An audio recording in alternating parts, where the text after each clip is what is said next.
United Nations Social Justice. Africa and the Colonial Experience, 1880s–1960s, with the Dewa Bright Victory Digital Library. Social Education. History Research Center.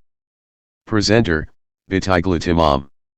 Africa and the Colonial Experience, 1880s–1960s, 2.1 General background to colonialism. Colonialism is defined as the direct and total dominance of one country by another based on the possession of state authority by a foreign power. It occurs when one country subjugates another, conquering and exploiting its people. The notion of colonialism is inextricably tied to that of imperialism, which is defined as the policy or belief of using power and influence to rule another nation or people. Colonialism has been practiced since ancient times. The ancient Greeks, Romans, Ottomans, and others established colonies overseas. Colonialism grew in scope since the 16th century, after the Age of Discovery. This was owing to advancements in navigational technology that allowed Europeans to travel to all corners of the following the end of the Atlantic slave trade. Europeans began trading with Africa in what became known as legitimate trade. The term legitimate commerce refers to the commodity trade between Africans and European merchants after the slave trade was abolished. During this time, raw products from Africa, particularly cash crops, were exchanged for goods from Europe. The era of legitimate trade shifted the relationship between Africa and Europe from commerce based on human merchandise to merchandise of tropical crops.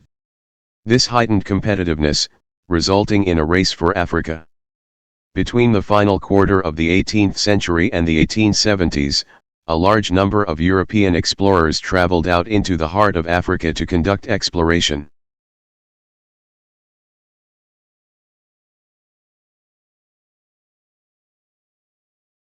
Based on the timing and purpose, European explorers may be loosely divided into two groups.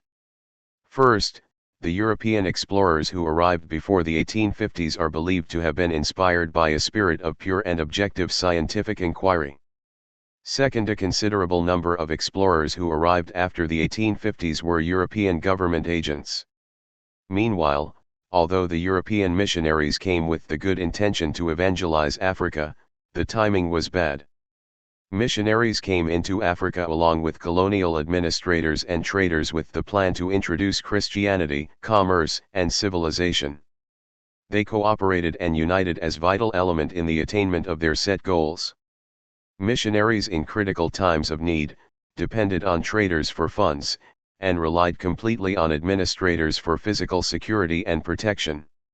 However, European missionaries preaching Christianity in Africa in the last 2 decades of the 19th century converted only less than 1% of non-Muslim Africans, outside Ethiopia, to Christianity. Because of their lack of success, the missionaries began to appeal to their respective European governments for help.